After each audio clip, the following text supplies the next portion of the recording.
অবস্থা বোঝা যায় মদ খেয়ে ঠাল হয়ে গেছে, এমন হয় না? শরীরটা একদম ক্লান্ত হয়ে যায়। এই জন্য রাতের ঘুমটা বড় নিয়ামত।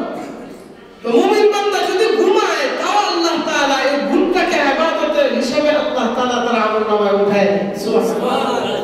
আর এমন কোন পৃথিবীতে কোন জিনিস আছে আল্লাহকে কোরআনে কোন সময় কইছে যে কুত্তা যদি রাতে ঘুমায়, কুকুর যদি ঘুমায়, বিড়াল যদি ঘুমায়, শিয়াল যদি ঘুমায়, বাঘ যদি ঘুমায়, তার আমলনামায় নেকি লেখা হয়, এমন কোথাও আছে? একমাত্র একটা যদি, যেটা হলো আশরাফুল মাখলুকাত, মানুষ জাতি যদি ঘুমায়, তো এশার নামাজ পড়িয়া যদি সে ঘুমায় যায়, আবার ফজর নামাজ উঠিয়ে যদি জামাতের সহিত পড়ে পুরা রাতে যতটুকু সময় ঘুমাইল নফল বন্দেগীর সব তার আমলনামায় উঠাইয়া দেওয়া হয়। তো এক নম্বর গুণ হইল যে সে রাতে কোন ঘুমায়, এটা হলো মুমিন বান্দা যারা আছে, ইবাদতকারী বান্দা যারা আছে, তাদের গুণ এই কুকুরের ভিতরে আল্লাহ দিয়ে দিয়েছে। সুবহানাল্লাহ। কিন্তু এই গুণ থাকা সত্ত্বেও বলেন তো মানুষ দামি না কুকুর দামি? মানুষ দামি। মানুষ দামি হয়ে গেছে, তার ভিতরে ভালো গুণ আছে কিন্তু সে দামি না। দামি কে? মানুষ দামি।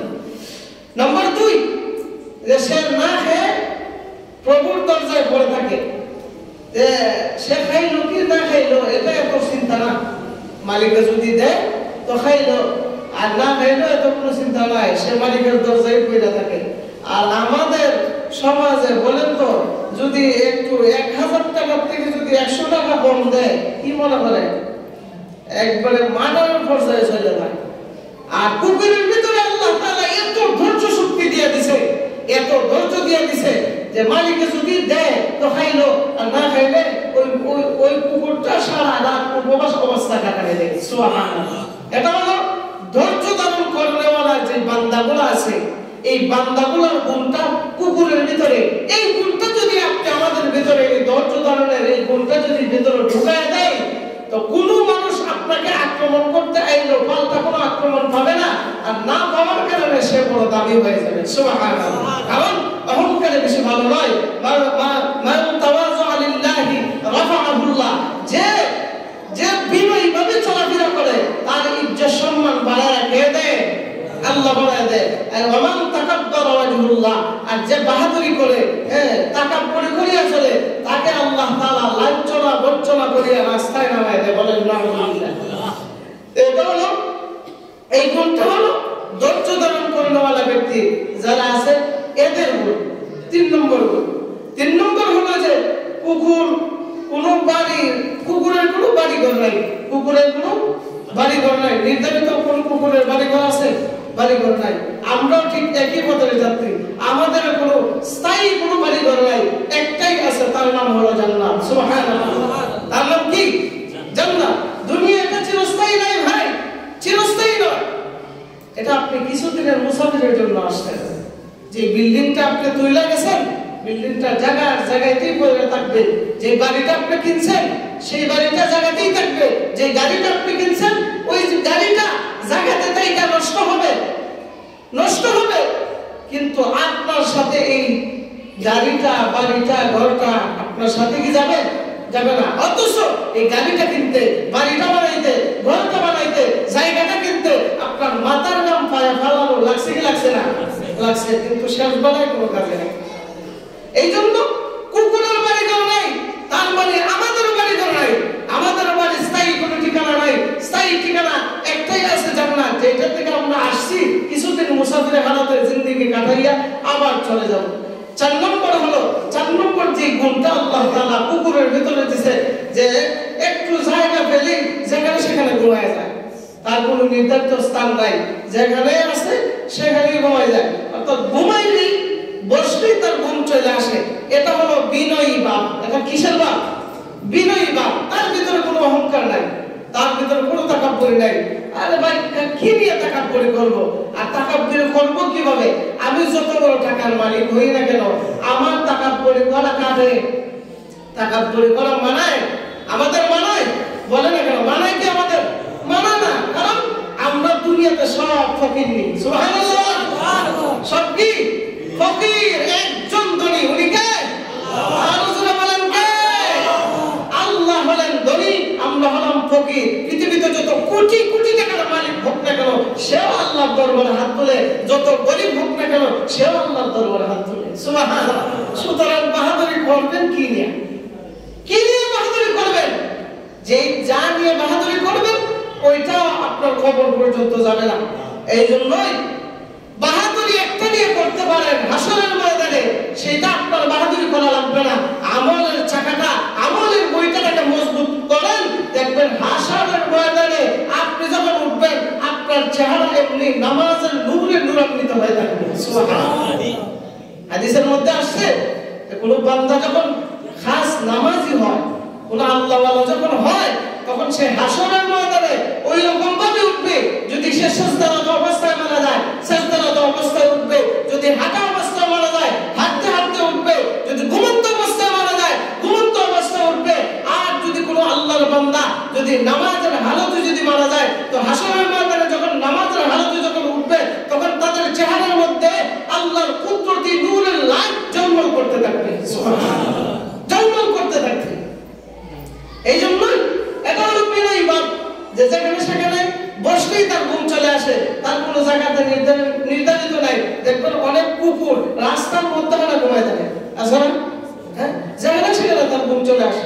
এটা হলো বিনয়ী বাপ, বিনয়ী বাপ।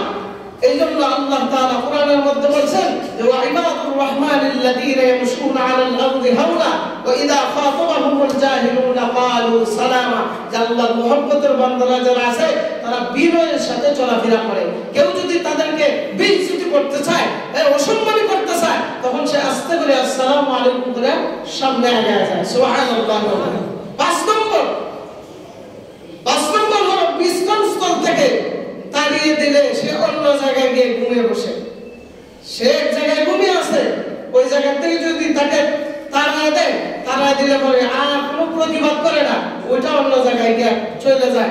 এটা হলো আপোষ করা, নিজেকে আপোষ রাখা, নিজেকে মানায় রাখা, একটা নিজের একটা কন্ট্রোল, নিজেকে কন্ট্রোল করার একটা গুণ। এই গুণটা যদি কোনো মানুষের ভিতরে যদি চলে আসে, তো ওই মানুষকে যদি অন্য মানুষ যদি গালি দেয়, সে জীবনে পাল্টা কোনোদিন গালি দিবে না। ঠিক না? পাল্টা কোনোদিন গালি দিবে না। মানুষ কয় না কেস কি আপোষ হয়েছে নি রে, বলে নি কেস আপোষ হয় না, আপোষ করে না। নিজের থেকে যদি এটা আপোষ করে ফেলে, সেও একমাত্র প্রকৃত বান্দা। এটা কুকুরের ভিতরে আছে, আমাদের ভিতরে আছে না, আমাদের ভিতরে নাই। যদি আমাদের ভিতরে থাকতো তো একে অপরে দ্বন্দ্ব হইতো না। ঠিক না? দ্বন্দ্ব হইতো না। 6 নম্বর হলো যে প্রভু যে প্রকার, অর্থাৎ তার মালিকের যত ভালো বুড়া হোক, যে খাদ্য আনে, এই খাদ্যের প্রতি তার কোনো লোভ নাই। আর এই খাদ্য আনার পরে তাকে না দেওয়ার কারণে কোনো তার পক্ষ থেকে কোনো রিয়েকশন দেখা না। এমন কোনো দেখায়? দেখবেন কোন মালিকে যদি কুকুর ফেলে, দেখবেন মালিকে ভালো মন্দ খাবার রান্না করলো, কোনো সময় দেখতেছে এর কোনো জায়গা থেকে উঠে যায় না। আর মালিকে যখন অর্ডার করবে তখন উঠে যাইবে, দেখতেছে তাকায় আছে, কোনো কিছুই বলে না। মালিক যখন বলে আয়, তখন দেখবেন লাভ করে চলে আসে। সুবহানাল্লাহ। লাভ করে চলে আসে। আর এটা হলো মিসকিন বান্দা যারা আছে, এতিম মিসকিন যারা আছে, তাদের এই গুণ। আচ্ছা বলেন, কারো যদি বাবা মা আত্মীয় স্বজন কেউ না থাকে, এটাকে আমরা কি বলি? মিসকিন, এতিম বলি কি বলি না? এরা কি কোনোদিন কোনো ধনী লোকে যদি ভালো ভালো মুরগি পোলাও যদি আইনা রান্ধে, কোনোদিন গিয়া কি বলে তুমি মুরগি পোলাও রাঁধছো আমাদেরকে খাওয়াইলে না কেন? এমন কোনো এতিম মিসকিন কোনোদিন বলছে? হ্যাঁ, এই গুণটা কুকুরের ভিতরে আছে। এই গুণটা হলো এতিম মিসকিনদের। এটা হলো বিনয়ী বাপ। এই বাপটা যদি আপনি আমাদের ভিতরে আসে, তা আল্লাহর রাসূল বলেন এই গুণটা যদি তার ভিতরে চলে আসে, তো সে আল্লাহর ওলি হবে, এতে কোনো সন্দেহ নেই। সুবহানাল্লাহ। সন্দেহ নেই। 7 নম্বর হলো যে নিজের মালিকের জান্নাত যেগুলো আছে, নিজের জীবন দিয়ে সে রক্ষা করে। সুবহানাল্লাহ। দেখবেন এক এক কুকুর আছে, তার অপরিচিত